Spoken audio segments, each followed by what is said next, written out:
Hermanos, buenos días. Les invito por favor a que abran sus Biblias. Estamos en el capítulo 7.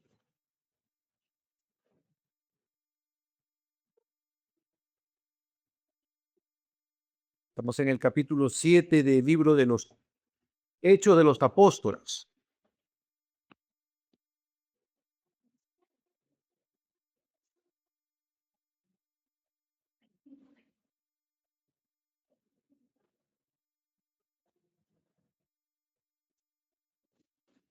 Estamos ahora en el texto que nos toca meditar en el capítulo 7, versos 9 al 16.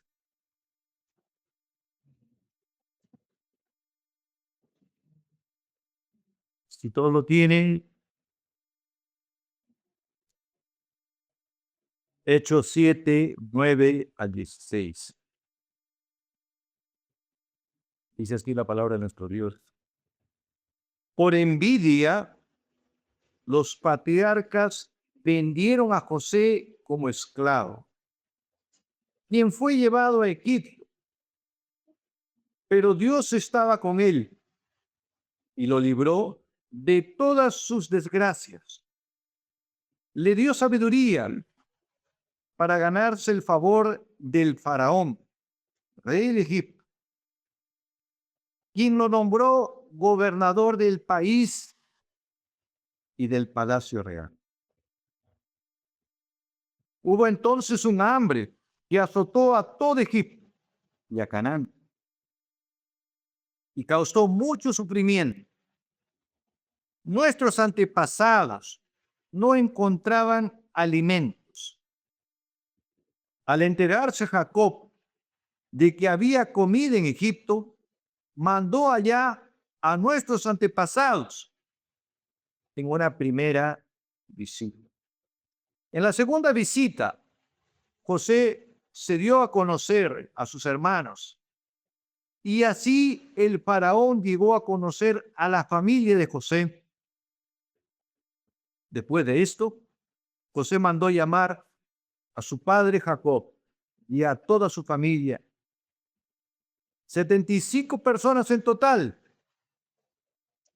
Bajó entonces Jacob a Egipto y y allí murieron él y nuestros antepasados. Sus restos fueron llevados a Siquem y puestos en el sepulcro que a buen precio Abraham había comprado a los hijos de Hamor en Siquem.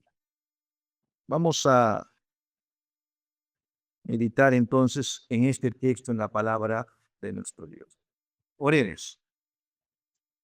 Señor nuestro Dios y Padre, estamos delante de tu preciosa palabra, Señor. Palabra que es verdad para nosotros, palabra que es inspirada por ti, que nos instruye, redarguye nuestros corazones y llega a lo más profundo de nuestro corazón. Te pedimos ahora, Señor, que esta tu palabra guíe nuestras vidas. En Cristo Jesús oramos. Amén. Hermanos, este texto que hemos leído es también parte de esto que se está citando en el libro de Génesis, el capítulo 37 al capítulo 50. ¿Cuál es la idea central de este texto? ¿Cuál es la idea que está tratando? ¿Cuál es el contexto de esta historia? Recordarán ustedes que la semana pasada hemos estado hablando que el Sanedrín le está confrontando a Esteban. Y Esteban, al responder, él no está defendiéndose. Él no estaba haciendo, lo estaba acusando a Esteban de algunas cosas, como por ejemplo, estar hablando mal contra el templo, estar enseñando cosas que no competen a él. Y en ese contexto, entonces, es que Esteban se defiende. Pero en todo esto está la mano soberana de Dios, la providencia especial de nuestro Dios. Y vamos a escuchar o hemos visto en este texto cómo es que Esteban pasa a presentar la historia de salvación. Una vez más, él no está dependiéndose por las acusaciones que se le están imputando. Él está presentando la historia de salvación a este pueblo para que este pueblo pueda entender desde el pasado cómo es que la historia fue avanzando.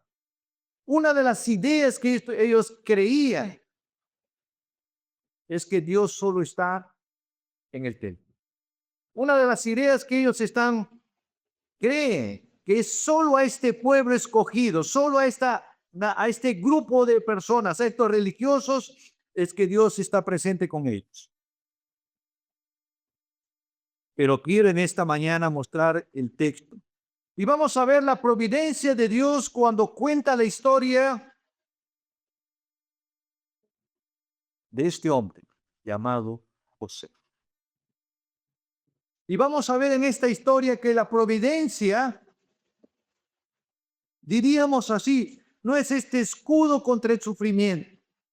O sea, el hecho de ser hijos e hijas de Dios, parte del pueblo de Dios, no significa que hay un escudo contra el sufrimiento que nos garantiza que siempre vamos a estar bien, que las circunstancias serán siempre favorables, que la historia tuya y mía siempre será, o como diríamos así, siempre es color de rosa.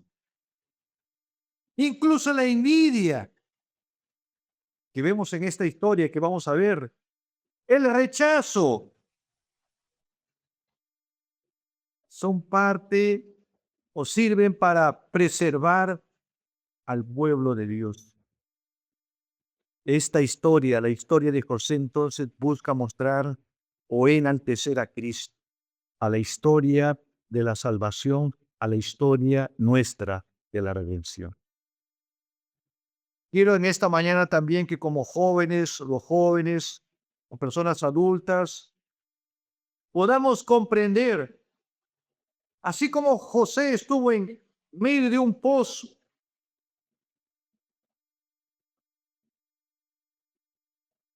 y fue a Egipto, que Dios aún en estos lugares y en estas circunstancias está en el control. Y sería cuando ustedes han escuchado la frase que dice, cuando la persona está mal, mal, mal, dice, ¿dónde se encuentra? En el fondo del pozo. Y cuando hablamos de Egipto, estamos hablando de un lugar inhóspito, de un lugar con muchos dioses, de un lugar inhóspito para los cristianos o para aquellos que creemos en Dios. Pero queremos mostrar en este texto que Dios se manifiesta fiel aún en esos lugares. Y podamos nosotros al final de este sermón poder recordar algo importante, la perseverancia tuya y mía delante de este plan de Dios que gobierna las cosas. Muy bien. Ah, quería hacerles algunas preguntas para que podamos conectarnos con esta historia. ¿Alguna vez ustedes, nosotros, todos nosotros, fuimos traicionadas por alguien que debía protegernos? ¿Alguna vez fuimos traicionados por alguien que debía protegernos?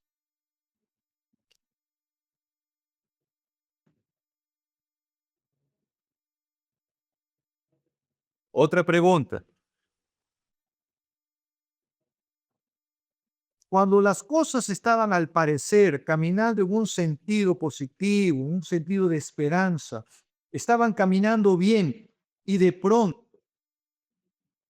de manera figurada, esa puerta se cierra frente a usted. Como dice, el pan se le quemó en la puerta del oro, ¿no? ¿Ha sentido el dolor de ver cómo la envidia, ha sentido el dolor de cómo la envidia se puede traslucir en otras personas cuando haces algo, conquistas algo, cuando llegas al desarrollo y el cumplimiento de algo?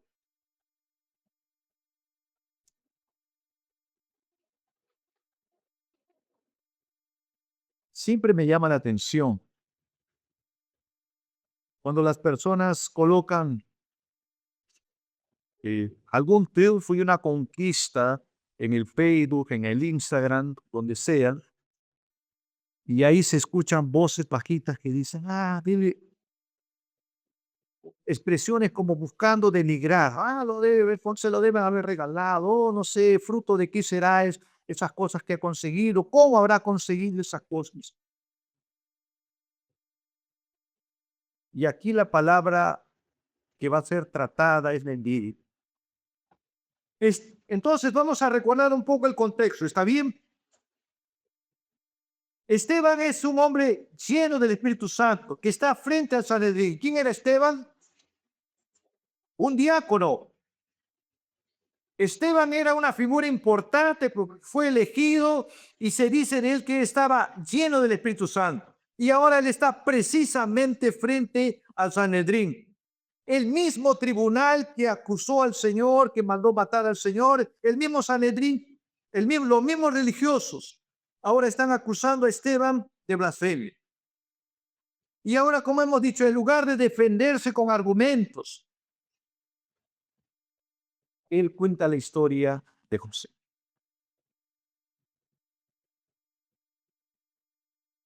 ¿Por qué cuenta la historia de José?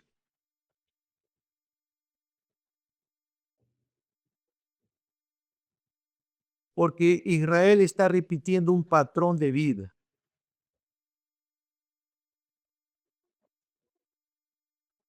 Este pueblo rechaza a quienes Dios envía. Esto, hermanos, no es solamente una historia antigua. Es parte de esto que entendemos como la revelación progresiva de Dios en la historia. Y nos sirve a nosotros ahora para que podamos entender que los hijos de Dios, que usted, que usted, que usted y yo pasamos por aflicciones. ¿Está recordando la historia de José? ¿Quién era José?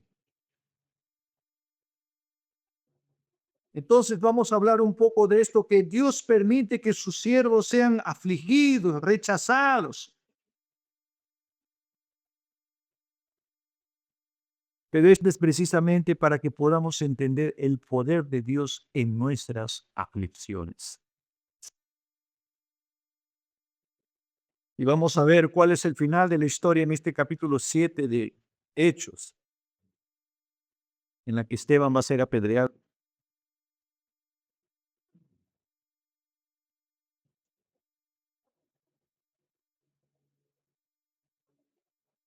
Una verdad que quiero plantearles a ustedes que están en el texto es que este Dios de pactos no está atada, no está cercada, no está confinada al templo. Y que Dios continúa obrando en la historia, en ciudades en las que no se esperaría que haga Dios algo. Por ejemplo, Egipto. ¿Dónde se encontraba José? En Egipto. Y es allí donde Dios se manifiesta con todo el poder. ¿Dónde José se encontraba? En el fondo del pozo. Y es ahí donde el Señor también actúa como un Dios soberano, como un Dios que está en el control, como un Dios que está presente, como un Dios que es fiel, para convertir estas circunstancias en historias que traen esperanza para nuestras vidas. Muy bien, hermanos.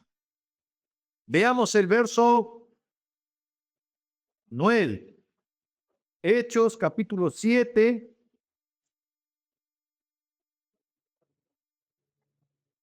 Y vamos a ver el verso 9. ¿Cómo inicia el texto?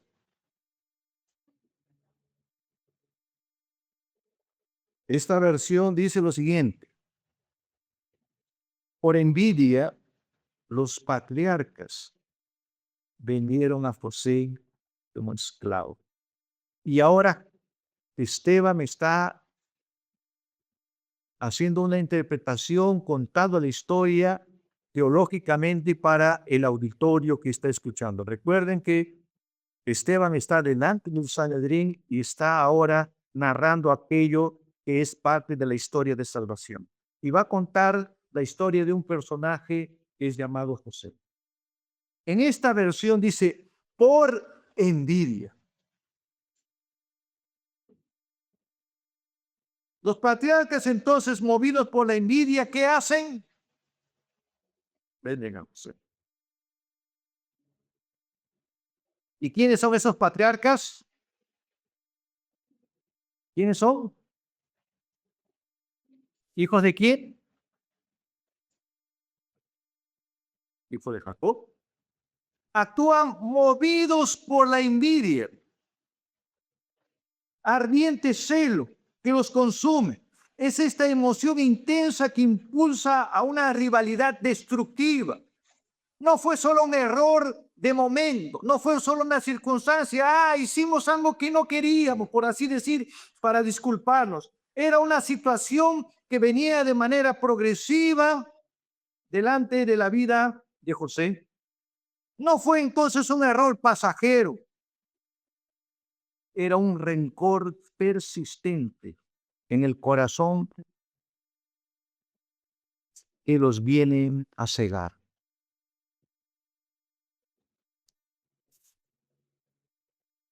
Esta envidia divide familias, esta envidia causa enemistad, esta envidia produce dolor en las personas que la sufren.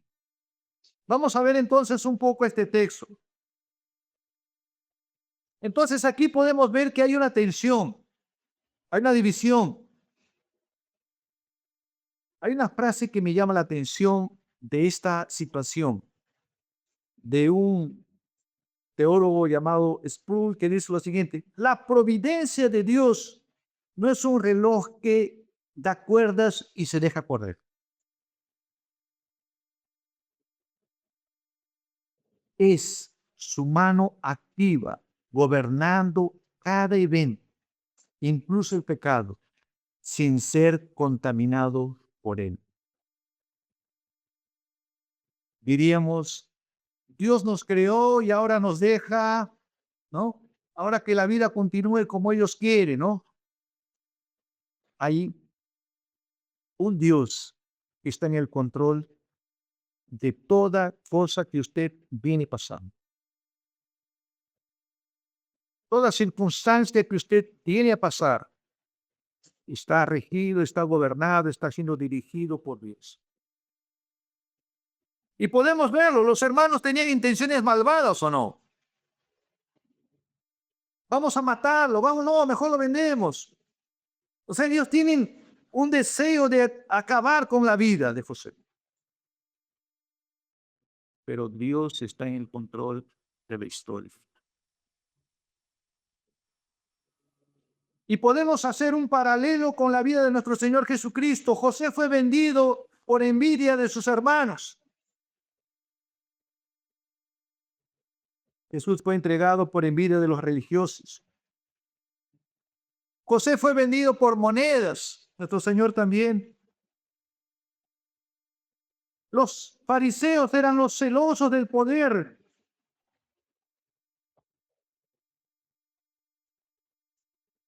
Y podríamos detenernos aquí para preguntarnos una vez más: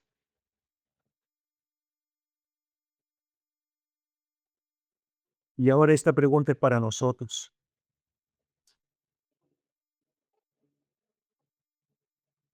¿Está doliendo tu corazón por el bien de los demás? Cuando alguien triunfa, cuando alguien logra una conquista, cuando alguien logra avanzar en su vida, ¿esto produce en ti envidia? y sientes dolor, sientes que está bien ese sentimiento en tu corazón. O sea, ¿está bien sentir envidia del resto de las personas, de tus hermanos en Cristo? ¿Tu corazón celebra o viene revolcándose en la envidia? ¿O se viene marchitando tu corazón por la envidia? Amas a tu prójimo como a ti mismo. De tal manera, cuando un hermano o hermana llega a conseguir algo por la gracia de Dios, ¿lo celebras o te llenas de culpa? A veces podemos pensar que este texto es para otros, yo no soy el envidioso, yo no soy la persona que envidia, pero necesitamos reconocer que la envidia es un mal que puede estar tocando la puerta de nuestros corazones. De repente no muestras, pero en el fondo de tu corazón, en lo privado de tu alma, estás lamentando el éxito ajeno.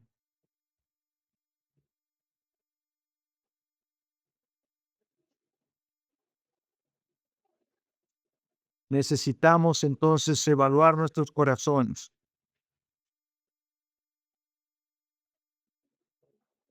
y pedirle al Señor que limpie nuestros corazones.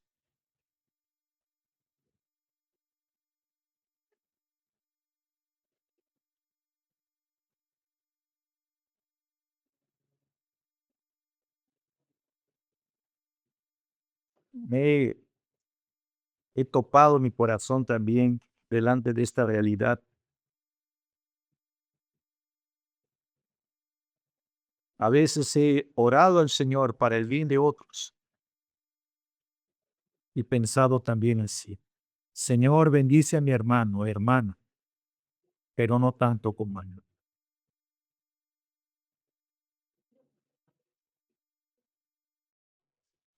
A veces podemos estar orando y decir, Señor, bendice a mi hermano tal, pero no lo bendigas tanto como a mí, Señor. Yo pido más bendición.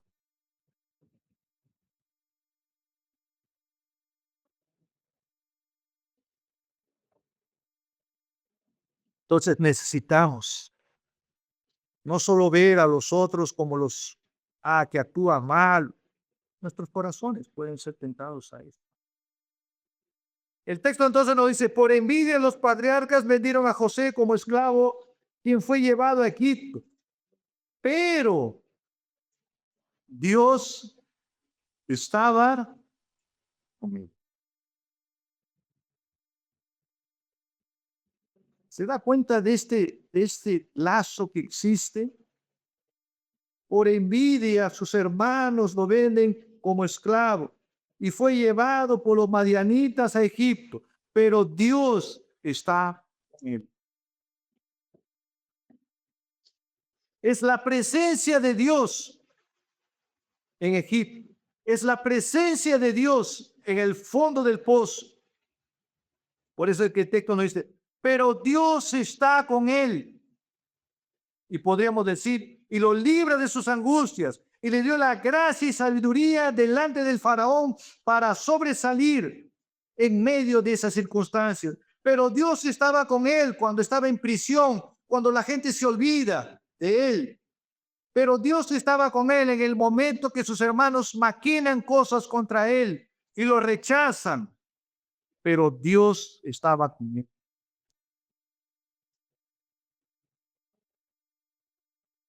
Mientras la gente trama el mal contra ti, Dios está contigo. Mientras la gente no solamente trama, ejecuta planes contra ti, Dios está contigo.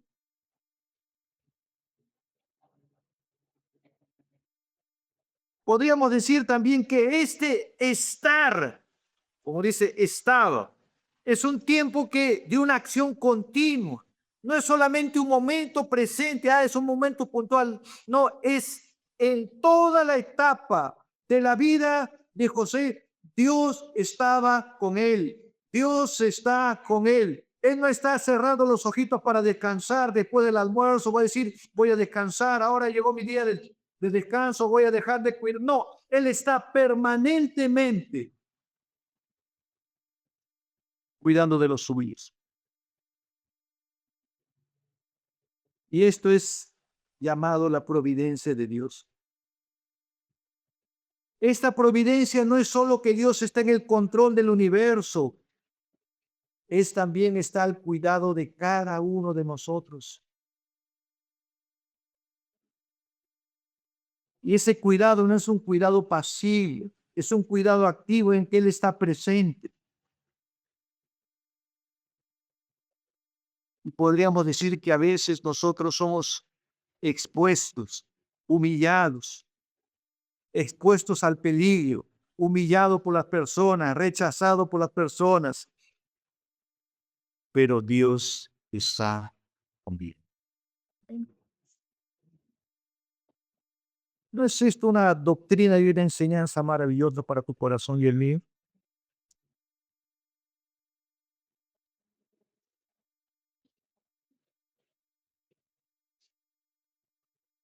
Hace mucho tiempo atrás, hace un tiempo atrás, no mucho, estaba viajando y aquellas historias, ¿no? De que el avión se va a caer.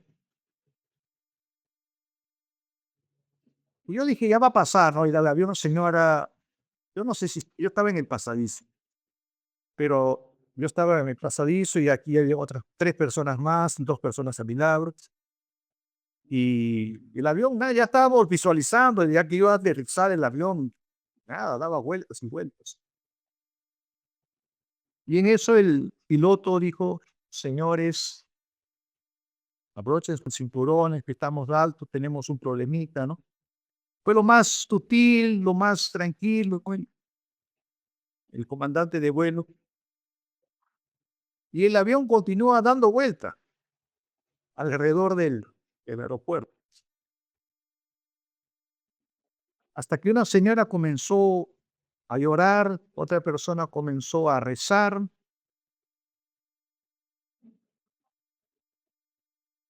Yo dije, Señor, ya estoy casi llegando a mi casa, casi llegando a ver a mi familia. Y oré al Señor, el Señor, ten misericordia, ¿no? Yo no sé si el avión estaba dando vuelta para que se acabe la gasolina, no sé qué, pero y ahí dando vuelta, dando vuelta. Y no sé cómo es el nombre exacto, pero las llantas, el neumático parece que no conseguía soltar, ¿no? El tren de pozo, creo que le. Hasta que en un momento sentimos un fuerte movimiento en el avión y pudimos aterrizar.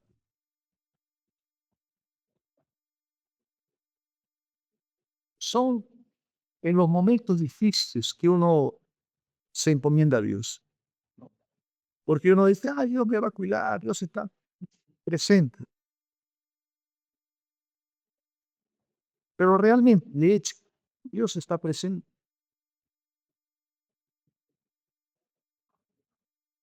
Esta historia, la historia de José que ahora viene a contar Esteban, es esta historia que dice, ustedes rechazaron.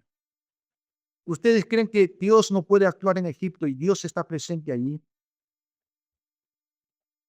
José fue dirigido, fue aceptado, fue guiado, fue llevado por Dios y Dios preservó la vida de José para bendecir a muchos.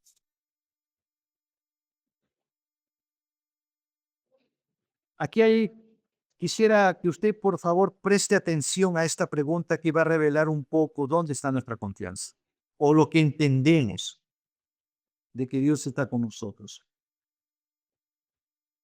¿Mides la presencia de Dios por tu comodidad? Te explico. Si todo me está yendo bien, Dios está conmigo. Si las cosas no van como yo espero y quiero y deseo, ¿qué pensamos? Dios está distante, Dios se ha alejado, Dios se ha olvidado de mí, Dios no se recuerda de mí, Dios está tan ocupado con otras cosas que, como las cosas no salen como yo espero, quiero y deseo, cuando hay problemas, ya decimos, Dios se ha olvidado de mí.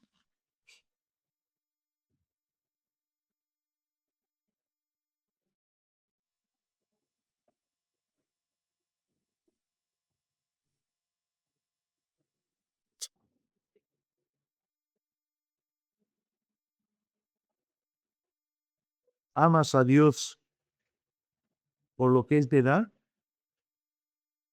o amas a Dios por quién Él es Él? Porque una cosa, ¿no? Y eso creo que estamos acostumbrados, ¿no? Solo un ejemplo, una vez más, hablando de mí, ¿está bien? Voy a hablar de otros. En los días de la madre le preguntaban cuando era niñita en la iglesia, ¿por qué amas a tu mamá? Y yo respondía rápidamente, y mis compañeritos también. Y yo decía, yo amo a mi mamá porque cocina rico, ¿no? Yo amo a mi mamá porque me ama, me quiere, me da cariño. Yo amo a mi mamá por esto, esto y esto y esto.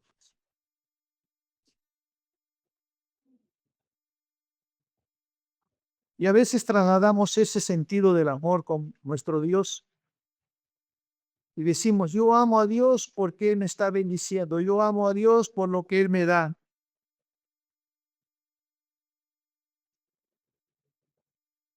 Y pocas veces nos detenemos para agradecer a Dios y decirle, Señor, gracias, perfecto, hacemos con Señor, gracias porque tú gobiernas.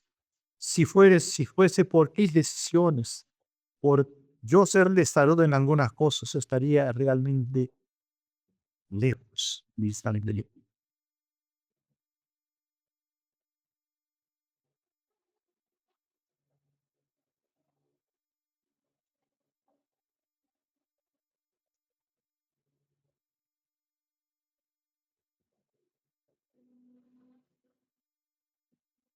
Hermanos, hablando de si sientes la presencia de Dios cercana a tu vida, porque piensas que cuando estás cómodo, estás con Dios y Él te acompaña. Recuerde la historia de José en una nación pagana, siendo acusado de manera injusta, estando preso, siendo olvidado, y Dios está con él. Si Dios está con él. Si Dios está con José en el pozo, si Dios está con José en la cárcel, si Dios está con José en Egipto, si Dios está con José en las diversas circunstancias que le toca vivir, también está con nosotros.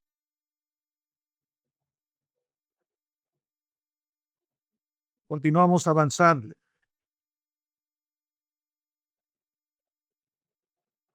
Verso 11 al 16, voy a leer rápidamente. Hubo entonces un hambre que azotó a todo Egipto y a Canaán y causó mucho sufrimiento. Nuestros antepasados no encontraban alimentos. Al enterarse Jacob de que había comida en Egipto, mandó allá a nuestros antepasados en primera visita. En la segunda visita, José se dio a conocer a sus hermanos y allí el faraón llegó a conocer a la familia de José. Después de esto, José mandó llamar a su padre Jacob y a toda su familia, 75 personas en total. Bajó entonces Jacob a Egipto y allí murieron él y nuestros antepasados. Sus restos fueron llevados a Siquén y puestos en sepulcro, que a buen precio había comprado a los hijos de Hamor en Siquén. Hermanos, todo esto que viene pasando y narrando Esteban no es una vez más parte de una mala suerte, no lo es. No es un accidente. Esta falta de alimento, esta falta de comida,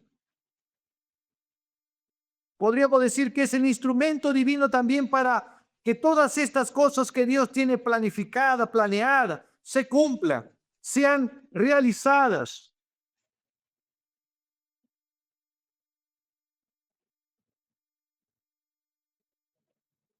Y creo que aquí podemos ver un poco más concentrada aquello que pensamos y creemos que es la providencia, el cuidado de paternal de tu Dios en nuestras vidas.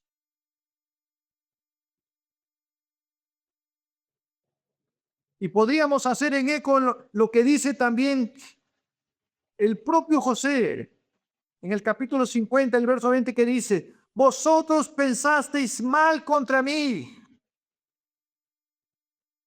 mas Dios lo encaminó a bien. Ustedes planificaron hacer un mal contra mí, pero Dios lo encamina. Dios que está en el control, Dios que está en la dirección, lo encaminó para el bien nuestro. Las intenciones de los hermanos era liquidar y acabar, era venderlo y ahí que termine su historia y su vida. Pero Dios tiene un plan y un propósito que se cumple en la historia.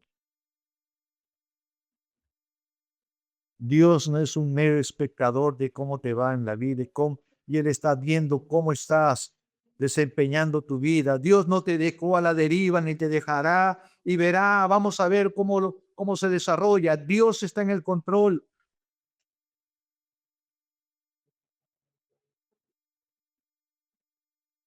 Dios es quien dirige. Dios es quien gobierna. Dios es quien cuida de tu vida.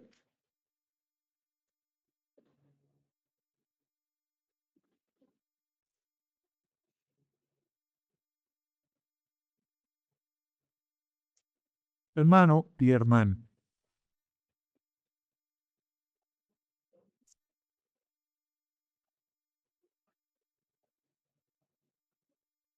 Esteban está contando la historia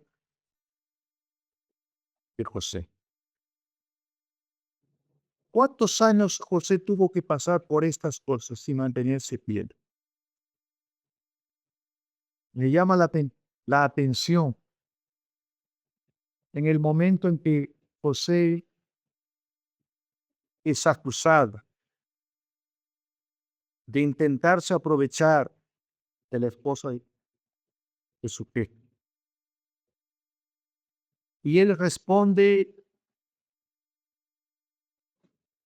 diríamos, una creencia, diríamos, una cosmovisión, una manera de vivir la vida. Y él dice, delante de la insinuación, delante de la propuesta llamada indecente, José dice, ¿cómo yo haría eso contra mi Dios y contra mi Señor que es un jefe? ¿Cómo yo podría hacer esto si tengo todo bajo mis manos? José era el mayordomo, pero no le fue dado la mujer de su jefe. Y él dice, delante de la propuesta de la mujer, ¿cómo yo haría eso delante de mi Señor, mi Dios, acceder a esta propuesta? ¿Y cómo yo haría esto delante de mis jefes, del Señor de esta casa?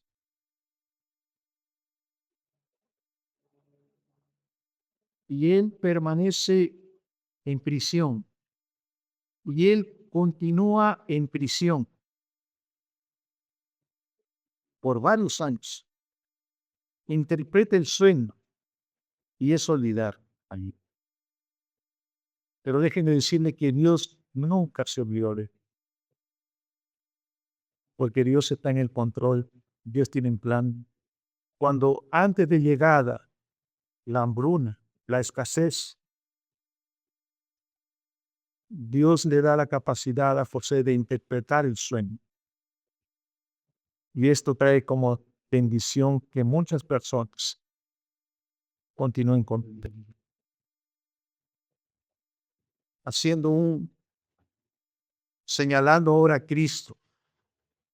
Si José interpretó el sueño para que muchas personas continuasen con vida, nuestro Señor Jesucristo viene al mundo para darnos la salvación y la vida eterna. Algo que no se acaba, algo que no termina. Y no es solo para calmar el hambre, es para traer bendición a tu vida y a mi vida.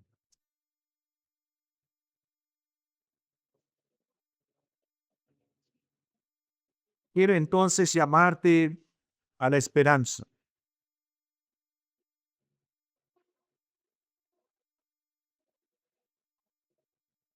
Quizás estás en medio de un problema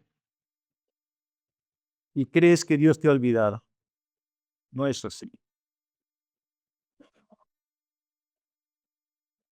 Quizás estás siendo atacado por el lirio. Yo quiero llamarte al arrepentimiento, a la búsqueda del perdón de Dios. Hay perdón, hay gracia. La sangre de nuestro Señor Jesucristo es suficiente para perdonar los pecados, tus pecados, los míos, delante del Señor.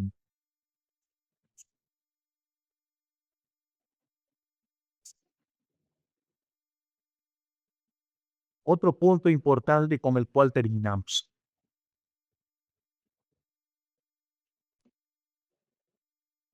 José, con todo el poder que él tiene, podía haber hecho justicia y haberse vengado de sus hermanos.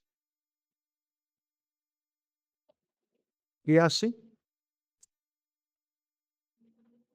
Hace uso del poder que ahora tiene, porque ahora es la mano derecha del rey, o decirle perdón.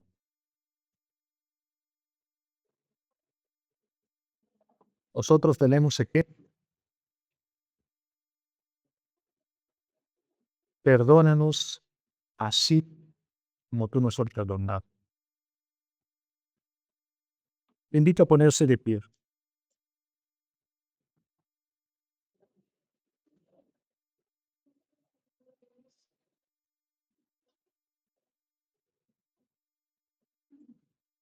Cuando pase por situaciones difíciles en la vida,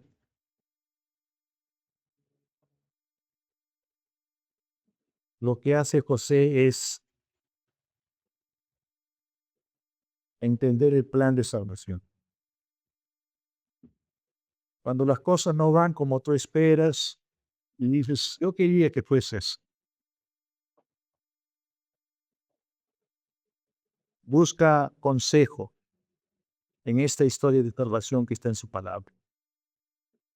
Busca la guía y recuerda que Dios está en el control de todo cuanto pasa a tu alrededor y en tu vida. Oremos. Señor, gracias por la alerta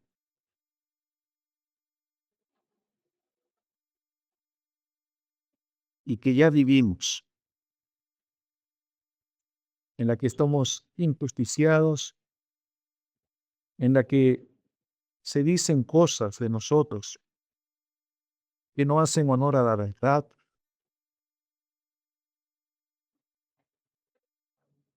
Y ven delante de la mentira y del engaño,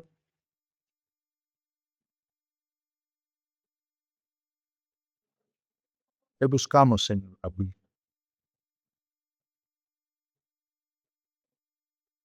Gracias porque viendo la historia en el Antiguo Testamento, vemos a José que señala a Cristo, tu Hijo amado que vino al mundo para morir por nosotros pecadores. Que podamos vivir en esa obediencia, en esa fidelidad, en este gozo, en ese deleite de recordar que tú estás en el control de nuestras vidas. Que si pasamos dolor y sufrimiento, tú continúas en el control de nuestras vidas. Tú continúas en la dirección. de tu voluntad, Señor. Alabado sea tu nombre, Padre, en Cristo Jesús. Ana, puedes sentarse, hombres.